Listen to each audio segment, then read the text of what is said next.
ನಮ್ಮ ಯಜಮಾನ್ರು ಯಾರ್ದೋ ತೋಟಕ್ಕೆ ಹೋಗಿ ಹಲಸಿನಣ್ಣು ಕದ್ಬಿಟ್ರಿ ಇವತ್ತು. ಎಲ್ಲರೂ ಏನೇನೋ ಗಿಫ್ಟ್ ಮಾಡಿದ್ರೆ ನಮ್ಮ ಮನೆಯವ್ರು ನೋಡಿ ಒಣಗೋಗಿರೋ ಹಲಸಿನಣ್ಣು ಗಿಫ್ಟ್ ಕೊಡ್ತಾವ್ರೆ.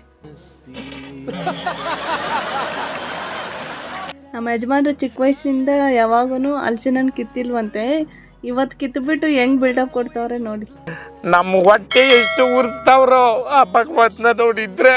ನಮ್ದೇ ತೋಟ ಅಂತ ಅನ್ಕೋಬಿಟ್ಟವ್ರೆ ಇವರು. ಒಂದಾದ್ಮೇಲೆ ಒಂದು ಹಲಸಿನಣ್ಣು ಕೇಳ್ತಾವ್ರೆ. ತೋಟದವ್ರು ಏನಾದ್ರು ನೋಡಿದ್ರೆ ಅಷ್ಟೇ.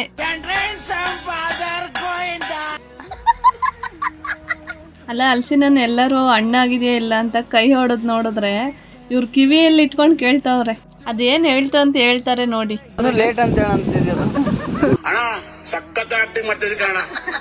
ಎಂತ ಟ್ಯಾಲೆಂಟ್ ಅಂದ್ರೆ ಇವರು ಕೆಳಗಡೆ ಯಾವ್ದು ಹಣ್ಣಾಗಿಲ್ಲ ಅಂದ್ಬಿಟ್ಟು ಮೇಲ್ಗಡೆ ಇರೋ ಹಲಸಿನಣ್ಣಿಗೆ ಕೋಲ್ ತಗೊಂಡು ಅಲ್ಲಾಡಿಸ್ತಾವ್ರೆ. ಅದೇನ್ ಬಿದ್ಬಿಡುತ್ತಾ? ಈ ಒಣಗೋಗಿರೋ ಹಲಸಿನಕಾಯಲ್ಲಿ ಕ್ರಿಕೆಟ್ ಆಡ್ತಾ ಇದ್ದಾರೆ. ಇದು ನಾನಂತೆ ನನ್ನ ಮೇಲೆ ಇರೋ ಕೋಪನ ಎಲ್ಲ ಈ ಹಲಸಿನಕಾಯಿ ಮೇಲೆ ತೋರಿಸ್ತವ್ರೆ. ಫುಲ್ ಜೋಶಲ್ಲಿ ಹೊಡಿಯಕ್ ಹೋದ್ರು, ಬಟ್ ಫಸ್ಟ್ ಬಾಲೇ ಮಿಸ್ ಆಗೋಯ್ತು. ಈ ಕಣ್ಣಲ್ಲಿ ಇನ್ನೀ ಏನೇನ್ ನೋಡ್ಬೇಕೋ ಕಾಣೆ.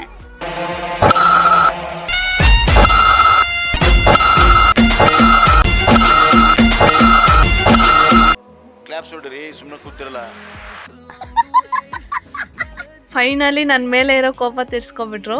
ಅದೇ ಖುಷಿಗೆ 2 ಹಲಸಿನಣ್ಣು ತಗೊಂಡು ಹೋಗ್ತಾ ಇದೀವಿ. ಇದೇ ನಮ್ಮ ಫಸ್ಟ್ ಮಿನಿ ವ್ಲಾಗ್ ಗೈಸ್. ಹೇಗಿತ್ತು ಅಂತ ಕಮೆಂಟ್ ಮಾಡಿ. ಇಷ್ಟ ಹೇಳ್ತಾ ನಮ್ಮ ಮಿನಿ ವ್ಲಾಗ್ನ ಹೆಂಡ್ ಮಾಡ್ತಾ ಇದೀವಿ ಗೈಸ್. ಎಲ್ಲರಿಗೂ ಬಾಯ್ ಗೈಸ್. ಬಾಯ್ ಬಾಯ್, ಟಾಟಾ, ಗುಡ್ ಬಾಯ್.